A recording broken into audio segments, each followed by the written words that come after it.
Saudara sekalian yang saya muliakan, saya punya satu cerita indah nih.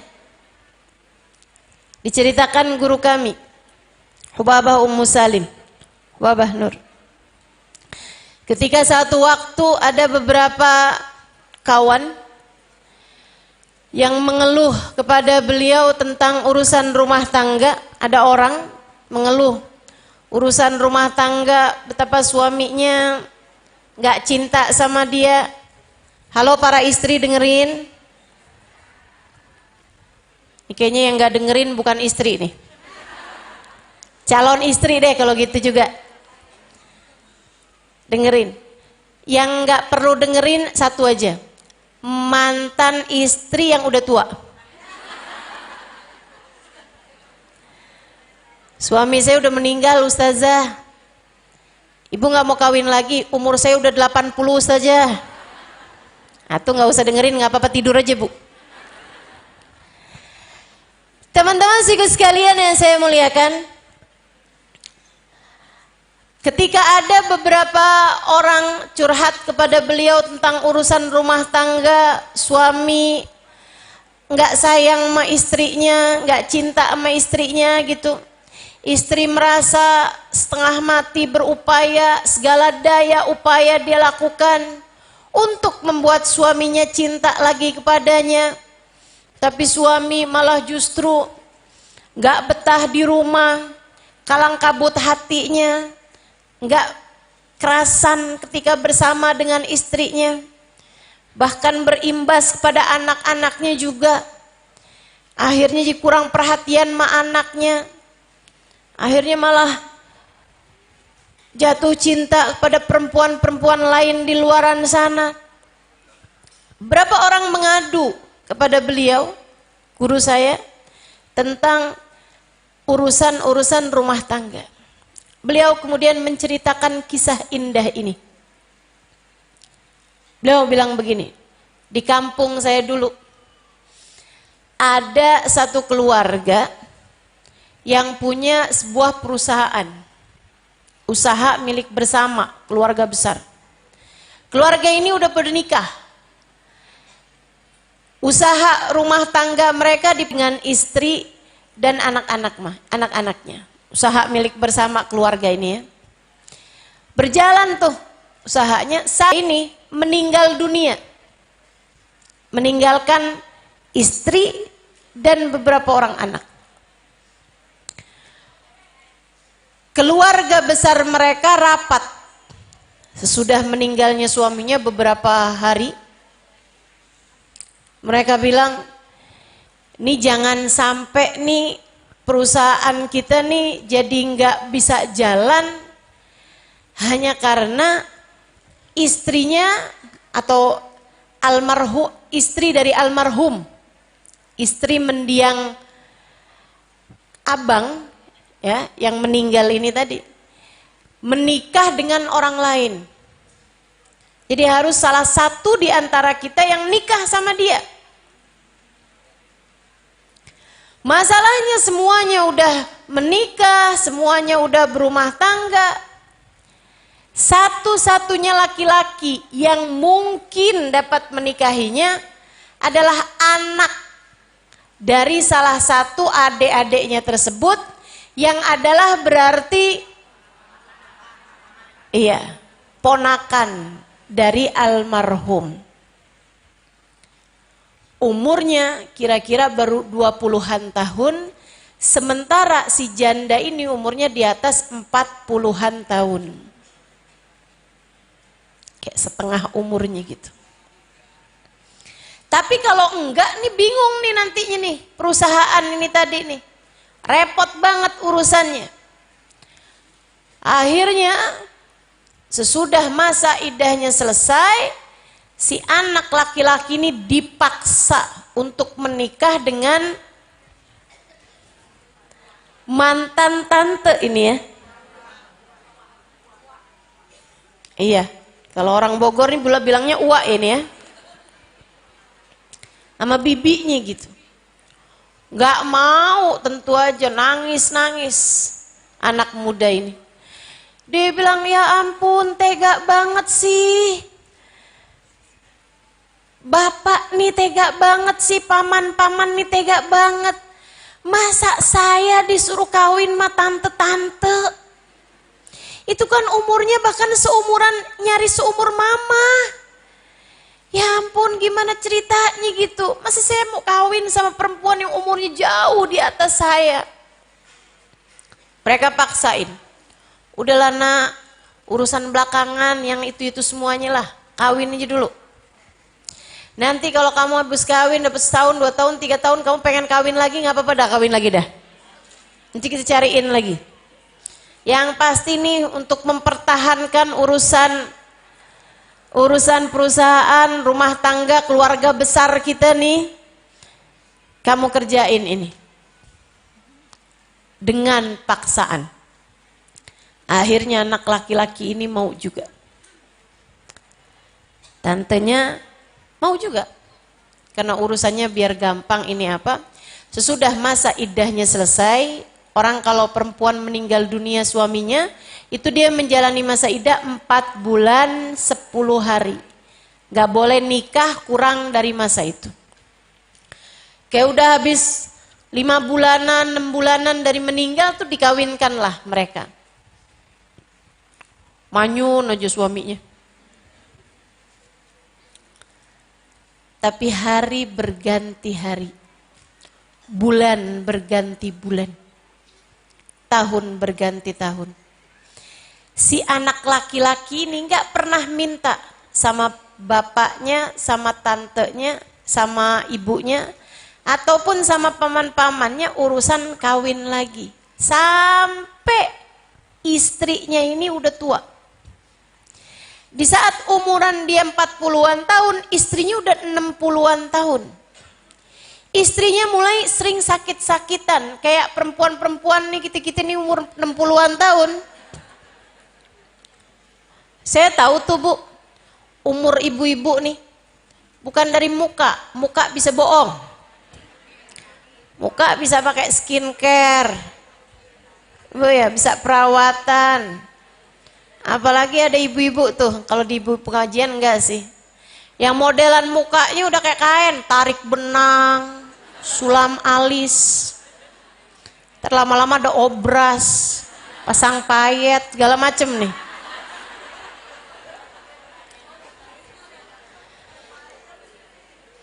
Kelihatan umurnya dari kaki. Kalau udah per 10 menit ganti posisi, tuh.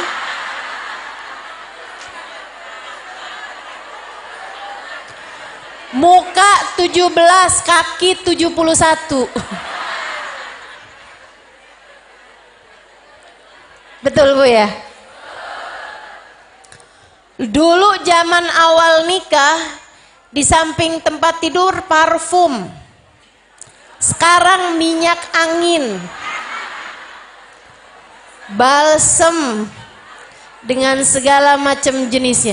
Pertolongan pertama pada kecelakaan. Malam-malam batuk gitu kan.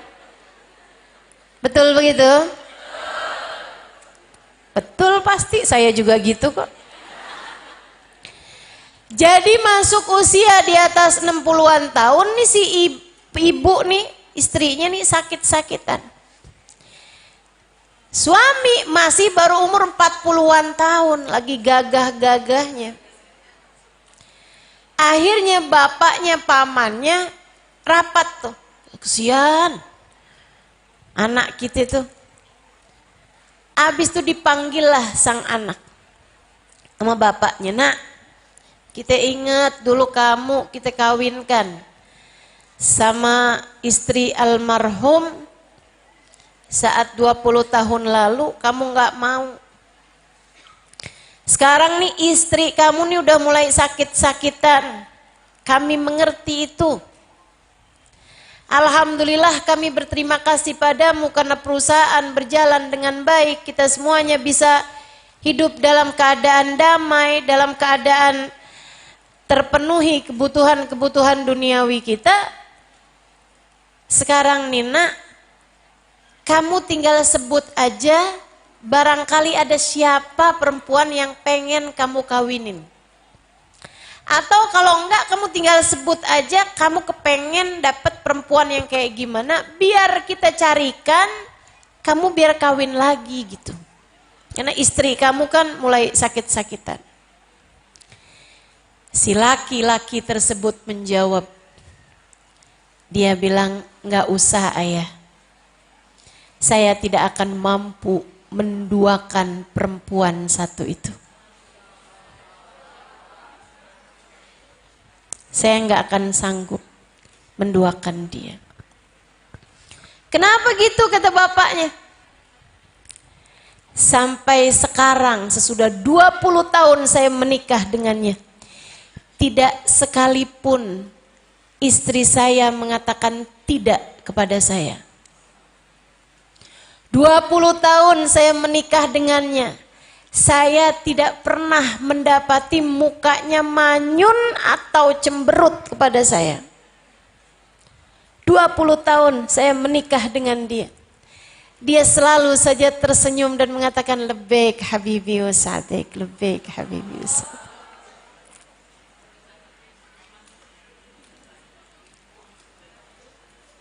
Dia tidak pernah menolak apapun yang saya inginkan. Dia selalu berbuat baik pada saya.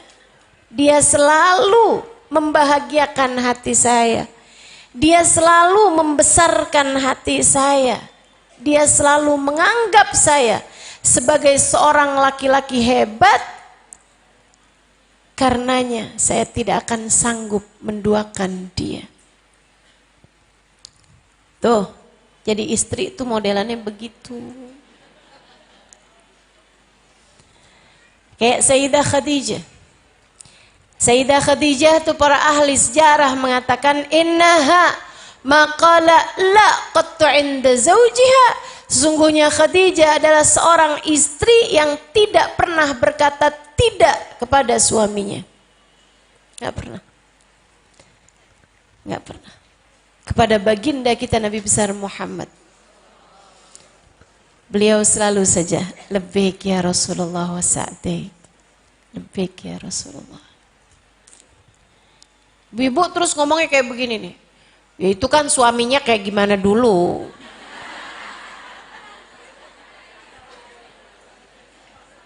Kalau suami saya modelannya kayak Nabi Muhammad, ya saya kayak jadi Khadijah. Kalau suami saya modelannya kayak suami saya, ya saya jadi saya. Bu, suamimu juga bilang begitu. Kalau istri saya kayak Khadijah, ya saya bisa jadi kayak Nabi Muhammad. Lah istri saya modelannya kayak begitu. Istri saya modelannya kayak Ummu Jamil, ya saya jadi Abu Lahab.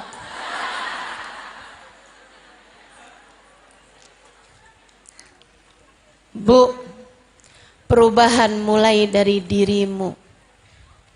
Kak, Dek, perubahan dimulai dari dirimu sendiri.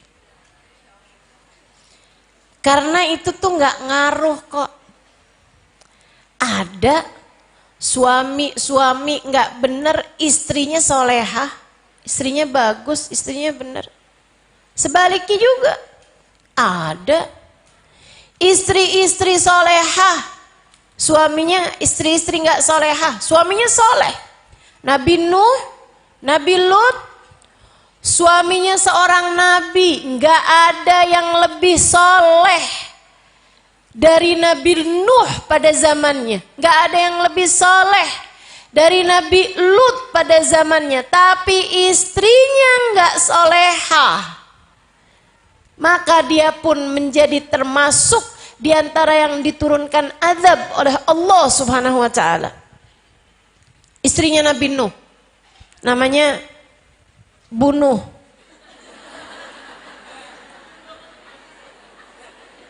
Istrinya Nabi Lut namanya itu, teman-teman saya sekalian, suaminya seorang nabi. Akan tetapi ketika mereka tidak beriman, ketika mereka tidak solehah, maka Allah pun menjadikan mereka sebagai perempuan-perempuan ahli neraka. Na'udzubillah min dzalik. Demikian pula dengan istrinya Fir'aun. Kurang kafir apa Fir'aun? Kurang jahanam apa Fir'aun? Bukan hanya ngaku jadi nabi, tapi ngaku jadi Tuhan. Innama ana rabbukumul a'la, aku adalah Tuhan kalian yang maha tinggi. Fir'aun nyuruh orang buat sujud di hadapan dia, termasuk bininya. Tapi bininya beriman kepada Allah. Asiyah nggak pernah mau sujud kecuali kepada Allah. Ibu, kabarnya Asiyah tuh bu, kalau bikin keselnya Fir'aun, Fir'aun nyiksa dia. Ditaruh bu di atas tempat tidur yang terbuat dari besi. Di bawahnya dididihkan api. Asiyah. Tapi dia beriman, tapi dia solehah, tapi dia bisa menjadi istri yang tetap solehah. Padahal suaminya Fir'aun. Berulang kali saya sampaikan padamu, suamimu bu, kan gak Fir'aun amat. Betul? Emang sih gak kayak Sayyidina Ali, iya. Emang sih nggak kayak Sayyidina Abu Bakar, iya. Emang nggak kayak Nabi Muhammad, iya. Tapi kan dia nggak Fir'aun amat juga. Yuk belajar, buat jadi istri yang caranya senyum. Cara nomor 1, ya. Sedikit sekalian yang saya muliakan, ustazah senyum doang nih, jangan salah. Senyum itu kalau ada alasannya, itu memang gampang. Kamu dikasih hadiah sama suami, kamu senyum. Kamu dipuji sama suami, kamu senyum. Bisa. Tapi tersenyum bahkan di saat kamu minta uang dan dia nggak kasih. Tapi senyum bahkan di saat kamu tahu suamimu senyum-senyum sama janda belakang rumah. Hanya bisa dilakukan oleh seorang istri yang hatinya luas. Makanya bu, modalnya agar bisa tersenyum tulus kepada suami adalah hati yang luas. Istri, luaskanlah hatimu. Yang lapang hatinya. Hati yang lapang itu enggak gampang terkotori dengan apapun. Barang kalau lapang, kalau gede enggak gampang kotornya bu. Kayak lautan tuh. Nggak gampang kotornya. Tapi air dalam gelas gampang banget kotornya. Kena kotorannya cicak udah langsung jadi kotor. Tapi lautan karena dia luas, karena dia lapang, dijatuhi bangkainya babi sekalipun nggak jadi najis. Demikian pula dengan istri yang hatinya lapang. Suaminya ngomong keras dikit, dia nggak apa-apa. Dia senyum, suaminya nggak senyum, dia nggak apa-apa. Istri tuh kalau hatinya sempit, suaminya ngomong kasar dikit berasa kiamat. Baru suaminya nggak WhatsApp, nggak ngangkat telepon dia, wah udah pikirannya kemana-mana. Udah langsung aja dah. Semua laki-laki akan tetapi seberapa luas hatimu dapat menerima. Saya ulangi. Permasalahan dalam rumah tangga itu tidak bergantung dari seberapa berat masalahnya, akan tetapi seringkali bergantung pada seberapa luas hati menghadapinya. Kalau hatimu luas, Segala galak tuh jadi ringan. Senyum jadi ringan. Jadi adem sama suami, jadi adem sama anak. Tuh. Hatinya lapang. Ustazah